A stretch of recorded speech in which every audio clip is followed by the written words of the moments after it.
11 बजे 11 खबर आप देख रहे हैं, आपके साथ मैं हूं चांदनी धवन। तो योगी सरकार 2.0 के दूसरे कार्यकाल के 100 दिन पूरे होने वाले हैं और इस अवसर पर सीएम योगी आज दोपहर 12:30 बजे प्रेस कॉन्फ्रेंस करेंगे लोक भवन में। सीएम योगी राज्य की जनता के सामने अपनी सरकार के 100 दिनों का रिपोर्ट कार्ड पेश करेंगे। आपको बताते चले कि सीएम योगी ने अपनी सरकार के दूसरे कार्यकाल में 100 दिन के लिए एक्शन प्लान तैयार किया था और अब वो लोगों की इन 100 दिनों की अपनी उपलब्धियां जो हैं वो गिनवाएंगे सीएम योगी आदित्यनाथ।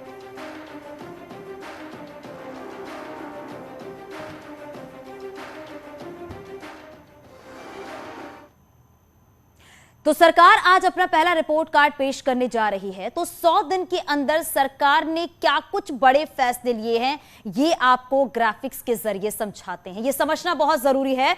माफिया पर बुलडोजर की कार्रवाई देखने को मिली एक के बाद एक। वहीं 844 करोड़ की अवैध संपत्तियां जो हैं उन्हें जब्त किया गया। दूसरी बात यह कि सरकारी जमीन से अवैध कब्जा हटाया गया। ये बड़ी उपलब्धियां हैं और कई भ्रष्ट अफसरों पर भी बड़ी कार्रवाई देखने को मिली योगी सरकार में। तो कानून व्यवस्था को और बेहतर बनाया गया। लगातार कानून व्यवस्था को लेकर कई बैठकें भी की गई हैं। इसके साथ ही बताते हैं कि नौकरशाही को लेकर जो सख्त रुख है वो देखने को मिला योगी सरकार में। ये 100 दिन का दम और 100 दिन में कई बड़े फैसले लिए गए हैं। किस तरीके से काम किया गया है वो हम आपको बताते चले। और देखिए 76,000 अवैध पार्किंग जो है उसे कब्जा मुक्त कराया गया। धार्मिक स्थलों से लाउड स्पीकर हटाए गए हैं। ये उपलब्धियां हैं योगी सरकार के कि अवैध कब्जों पर जो कार्रवाई की गई वो भी हम आपको एक एक करके बता रहे हैं। 75,000 से ज्यादा लाउड स्पीकर जो है वो हटाए गए हैं जहां जहां जिन जिन शहरों में लगे हुए थे। इसके साथ बताते चले आपको कि ये वो उपलब्धियां हैं। इसके बाद मंत्रियों के तबादले और पोस्टिंग से दूरी के निर्देश भी दिए गए हैं। कई बड़े फैसले और मंत्रियों की संपत्ति घोषित करने के भी निर्देश दिए गए हैं योगी सरकार में। मंत्रियों का हॉस्पिटल तहसीलों का दौरा जो है वो भी लगातार जारी है क्योंकि 100 दिन का जो एक्शन प्लान है उसके तहत ये काम किए जा रहे हैं। 18 मंडलों में 18 मंत्रियों की तैनाती की गई है ताकि सही तरीके से काम हो सके। इसके बाद आपको बताते चले कि बड़े फैसले क्या कुछ लिए योगी सरकार ने वो भी आपको बताते चलते हैं कि तीसरी ग्राउंड ब्रेकिंग सेरेमनी में 75,000 करोड़ का निवेश किया गया जिससे रोजगार के अवसर और बढ़े हैं।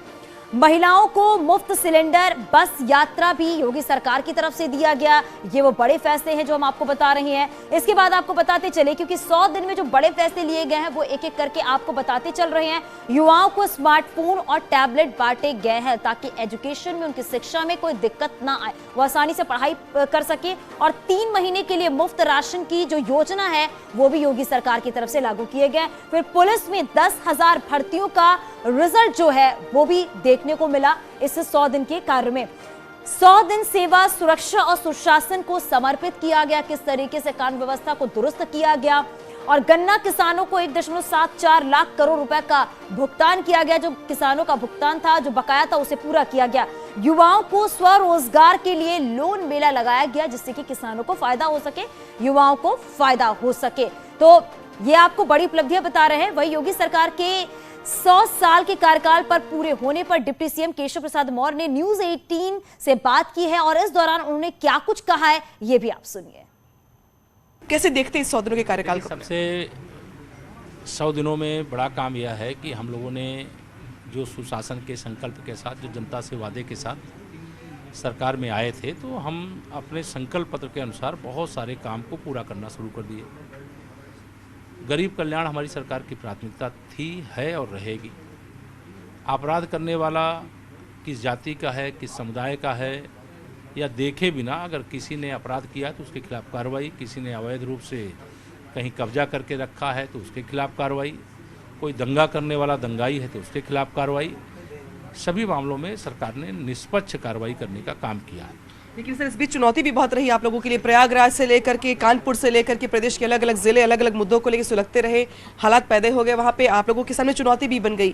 क्या ये भी आपके एक्सपीरियंस का एक हिस्सा बनेगा? और नहीं, निश्चित तौर से देखिए, विपक्ष चाहे वो सपा हो चाहे कांग्रेस हो, ये हताश हो गए और हताशा में वह रास्ते अपनाते हैं, उस प्रकार के विरोध के विषय चुनते हैं जिस विरोध को जनता स्वीकार नहीं करती।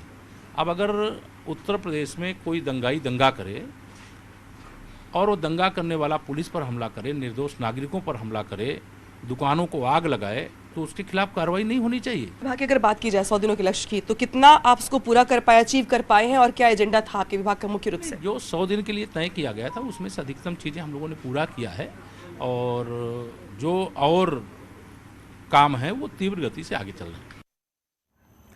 और हमारे साथ हमारी सहयोगी अनामिका हमारे साथ लाइव जुड़ गई हैं। अनामिका, अगर बात करें तो योगी सरकार के 2.0 के 100 दिन पूरे हो गए हैं। रिपोर्ट कार्ड भी आज पेश किया जाएगा 12:30 बजे सीएम योगी आदित्यनाथ की तरफ से।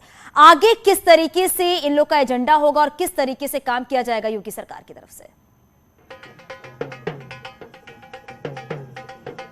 देखिए, मुख्यमंत्री योगी आदित्यनाथ के 100 दिनों का कार्यकाल पूरा हुआ है। ये अपने आप में बड़ी उपलब्धि बीजेपी के लिए इसलिए भी है क्योंकि ये भी अपने आप में बड़ी उपलब्धि थी कि प्रदेश की जनता ने दूसरी बार एक ही पार्टी को मौका दिया। इसके बाद आज 100 दिन पूरे हो रहे हैं। हालांकि मुख्यमंत्री योगी आदित्यनाथ खुद इस मौके पर सरकार के कामकाज को लेकर जो ब्यौरा है, जो रिपोर्ट कार्ड है वो रखेंगे, जो अब तक की योजनाएं रही हैं उसको लेकर उसकी बात करेंगे। लेकिन उसी लोक भवन में मुख्यमंत्री की प्रेस कॉन्फ्रेंस से पहले जो नजारा है वो दिखा दूं मैं आपको। यहाँ पे जो उपलब्धियां है सरकार की, या फिर सरकार के 100 दिन पूरे होने पर जो जश्न है, वो आप इसी लोक भवन के बाहर देख सकते हैं कि यहाँ पर जो उत्तर प्रदेश की वैसे पहचान भी है, अलग अलग जिलों से आए हुए कलाकार हैं, ये जो अपनी परफॉर्मेंस यहाँ पे पेश कर रहे हैं। बड़ी बात यह है कि जहाँ पे मुख्यमंत्री योगी आदित्यनाथ ये बताएंगे कि पिछले 100 दिनों में सरकार की ओर से क्या काम किया गया है, किन किन वर्गों के लिए कितनी योजनाएं शुरू की गई हैं, सरकार की क्या उपलब्धियां रही है। तो वहीं दूसरी ओर इसी लोक भवन के अंदर यहाँ पे जो कलाकार है, इनके चेहरे पर जो मुस्कुराहट है वो बताने के लिए काफी है कि सरकार इस बात को लेकर के काफी ज्यादा उम्मीदों से लबरेज है कि सरकार ने बीते 100 दिनों में बहुत सारे काम किए। इस बीच हमने बहुत परिवर्तन देखा भी है और हमने बहुत सारे बड़े ऐलान भी देखे हैं। जहाँ पे जो ग्राउंड ब्रेकिंग सेरेमनी बनी थी उसमें 75,000 करोड़ के निवेश को लेकर यूपी सरकार की ओर से दावा किया गया। तो वहीं दूसरी ओर तमाम कैबिनेट मंत्रियों को दौरे के लिए भी निर्देश दिए गए। 18 कैबिनेट मंत्रियों के साथ साथ तमाम मंत्री परिषद के जो लोग हैं वो गए जिलों में, वहाँ रिपोर्ट कार्ड बनाया, उसके बाद सरकार को वो रिपोर्ट कार्ड सौंपा गया। सरकार की ओर से कुछ बड़े फैसले भी किए गए। इसके अलावा गरीब कल्याण के लिए जो राशन वितरण योजना थी उसको भी 3 महीने के लिए एक्सटेंड किया गया सरकार बनने के साथ ही। और ये भी कहा जा रहा है कि मुख्यमंत्री आज भी कुछ बड़े ऐलान कर सकते हैं।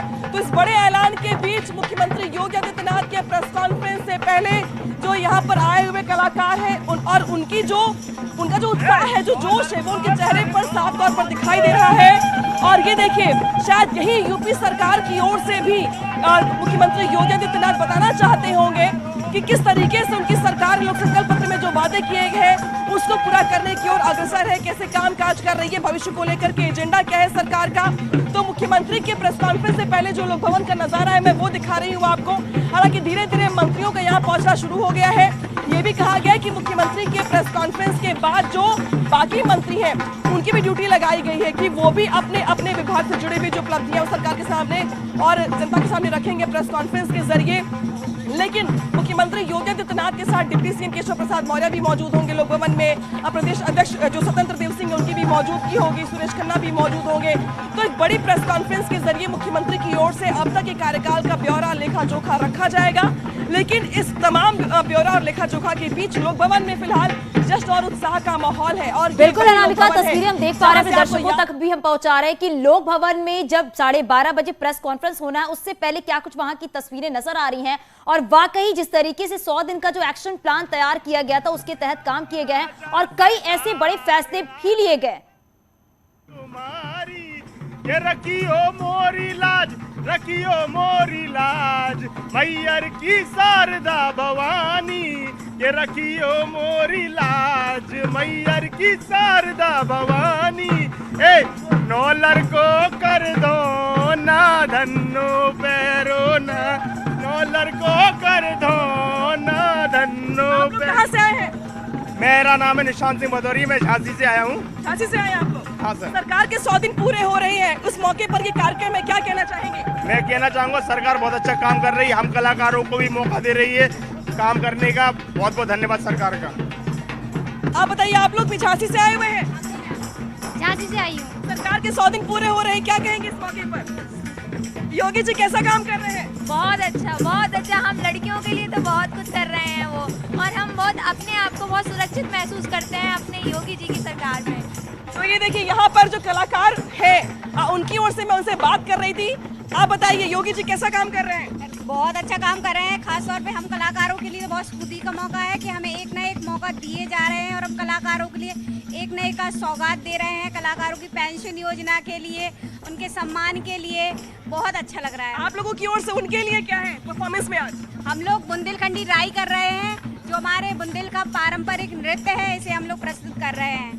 ओ राम राजा सरकार, राम राजा सरकार, आ गए शरण में तुम्हारी। ओ राम राजा सरकार, आ गए शरण में तुम्हारी। तो ये बुंदेलखंड के जो कलाकार हैं, झांसी से आए हुए हैं और इनकी जो परफॉर्मेंस है वो देख रहे हैं आप। राम राजा सरकार कह रहे हैं ये, और ये भी कह रहे हैं जो लड़कियां हैं कलाकार आर्टिस्ट, मैंने उनसे बात की तो उन्होंने कहा कि बिल्कुल अनामिका, और बस 12:30 बजे का इंतजार है जब सीएम योगी आदित्यनाथ ये प्रेस कॉन्फ्रेंस करेंगे और अपने 100 दिन का जो रिपोर्ट कार्ड है वो जनता के सामने रखेंगे। बहुत शुक्रिया इस पूरी जानकारी के लिए। अब बात करेंगे कानपुर देहात की। अकबरपुर कोतवाली क्षेत्र में मामूली बात पर बजरंग दल कार्यकर्ता के ऊपर धारदार हथियार से विशेष धर्म के युवक ने जानलेवा हमला किया है और इस हमले में बजरंग दल कार्यकर्ता निक्की मिश्रा को गंभीर चोट भी आई है, जिसके बाद इलाज के लिए जिला अस्पताल में भर्ती कराया गया है। शिकायत के बाद पुलिस ने कार्रवाई करते हुए आरोपी को गिरफ्तार कर लिया है और उसके साथियों की तलाश में जुटी हुई है।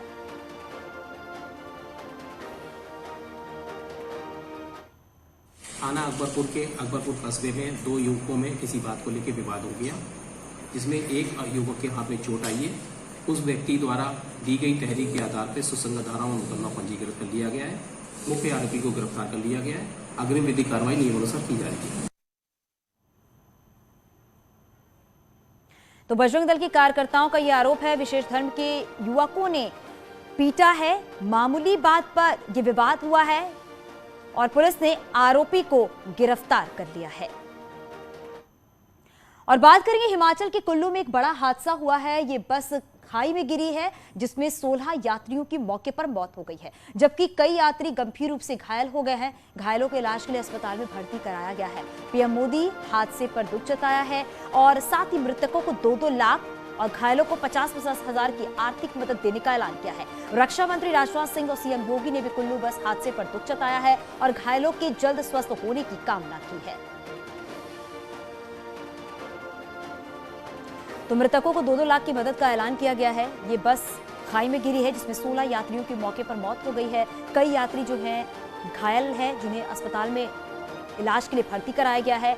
प्रधानमंत्री नरेंद्र मोदी ने इस पूरे हादसे पर दुख जताया है। रक्षा मंत्री राजनाथ सिंह ने भी दुख जताया है और कुल्लू बस हादसे पर पीएम मोदी ने 2 ट्वीट भी किए हैं। पहले ट्वीट में लिखा है कि कुल्लू में बस हादसा दिल दहला देने वाला है और दुख की घड़ी में मेरी संवेदनाएं परिवारों के साथ है। जो घायल हुए हैं वो जल्द से जल्द ठीक हो जाए। इसके बाद दूसरा ट्वीट भी किया है प्रधानमंत्री नरेंद्र मोदी ने, जिसमें बस हादसे में जान गंवाने वालों को 2-2 लाख, घायलों को 50-50 हजार की मदद दी जाएगी। परिजनों और घायलों को PMNRF से मदद मिलेगी। रक्षा मंत्री राजनाथ सिंह ने भी ट्वीट किया है, कुल्लू बस हादसे में मुझे बहुत दुख पहुंचा है।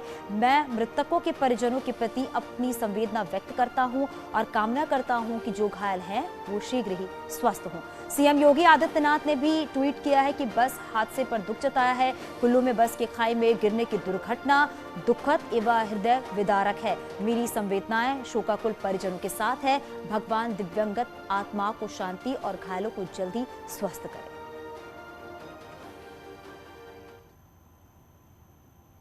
और आगे भी खबरें जारी है, यहां रुकेंगे, छोटे से ब्रेक के लिए जल्द लौटते हैं।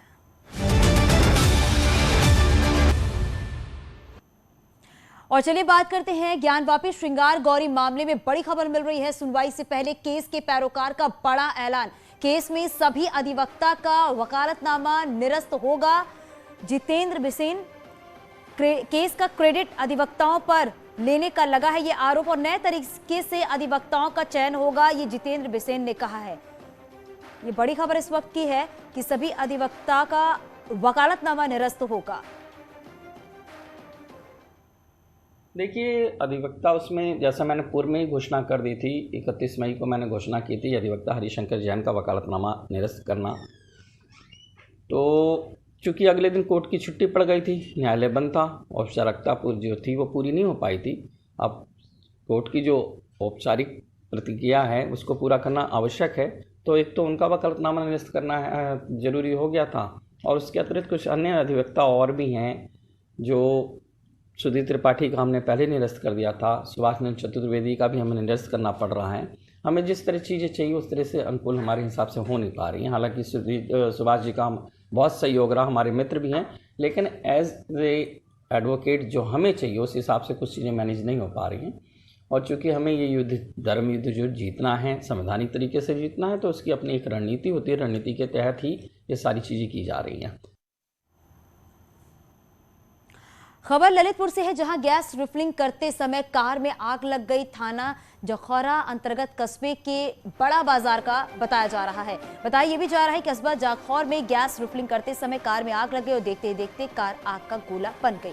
आग लगने की वजह से घरेलू गैस सिलेंडर और गाड़ी का सिलेंडर फट गया, जिसके चलते ग्रामीण दहशत में आ गए। ग्रामीणों ने किसी तरह से आग पर काबू पाया।